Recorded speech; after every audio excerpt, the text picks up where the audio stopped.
We're talking the greatest superhero show of all time, and that's superhero fatigue. That's a phrase we've been hearing for many, many long years. Between Marvel, DC, and endless reboots, a lot of people are starting to feel like every superhero story is just same thing, different costume. But then Invincible dropped, an animated series that looked like a lighthearted comic adaptation at first, but then completely shattered and crushed and pulled apart every expectation in that last 5 minutes in that first episode. It is brutal, emotional, unpredictable, and somehow manages to be more realistic than most of the live-action superhero shows. Today, we're diving deep into why Invincible isn't just another superhero show, it's the best one ever made. First, the heart of the show. Emotion and character depth. At its core, Invincible isn't just about powers, villains, or explosions, it's about people. Mark Grayson isn't your typical superhero prodigy.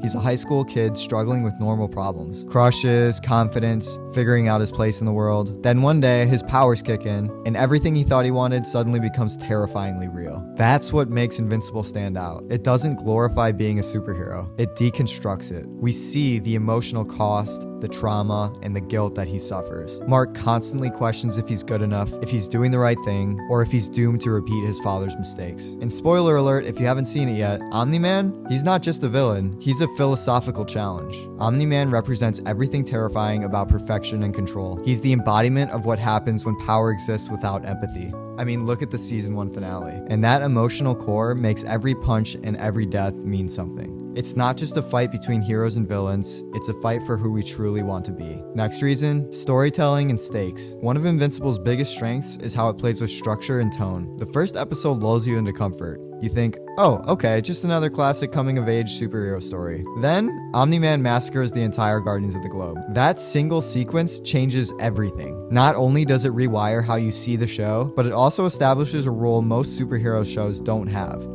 No one is safe. There are real consequences. When someone dies, they stay dead. Except for maybe most of the heroes. But just the normal people in the show, they definitely stay dead. When Mark gets hurt, he spends multiple episodes recovering, and that's an awesome detail that they keep in there. The fights don't reset the story, they reshape it. The damage to the city, the trauma, the relationships, it all carries over into more episodes. It's not just a one-off. This is storytelling with weight. It's not just who wins the fight, it's what did that fight cost. And I'm so excited to see how that ending fight with Conquest carries over into the next season. And that's something that the superhero genre often forgets. In Invincible, being a hero doesn't mean you save everyone, it means you try. And you live with the pain when you can't. The animation, the voice acting, the world building. Let's get into it. Invincible proves that animation can do what live action can't. The animation style looks clean and simple at first, like a homage to early 2000 superhero cartoons, but that's a setup. When the action hits, the style shifts. The camera movement, the impact frames, the detail in the gore.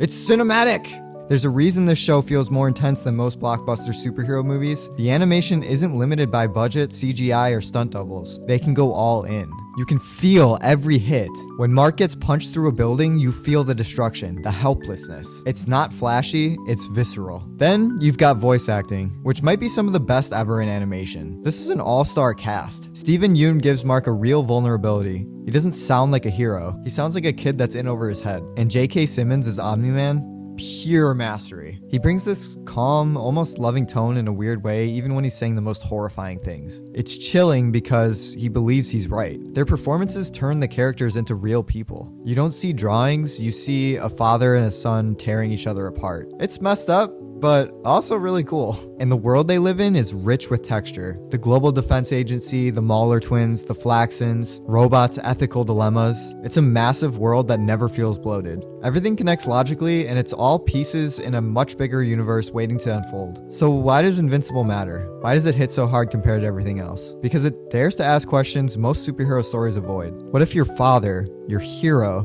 turned out to be a villain? What if saving the world meant losing your humanity? What if being invincible meant being emotionally broken? These aren't surface level what ifs. They're philosophical questions about morality, loyalty, and the illusion of strength. Invincible doesn't glorify superheroes. It exposes the consequences of their existence. And it did something that changed the game for superhero media. It made animation for adults mainstream again. Shows like The Boys and Peacemaker get props for being edgy, but Invincible is on another level. It's emotional, brutal, and surprisingly hopeful. Think about how you feel after season 1 when Mark and his dad just had this horrible fight, destroyed a city, and then they show that montage playing that one song, and it just hits you in the feels. I cried during that. I don't think I've actually shed a tear in a superhero show or a movie before that scene. It proves that a superhero story can be both a bloodbath and a heartfelt character study. That's a balance very few creators ever pull off. In the end, Invincible is the perfect storm. Brutal action, heartfelt storytelling, deep characters, and a world that feels alive. It's not just great for the animation, not just great for the action, not just great for superhero fans. It's just great. Because when a show can make you question what it means to be good,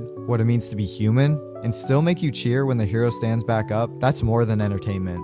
That's art. And if you still haven't seen it, I highly recommend watching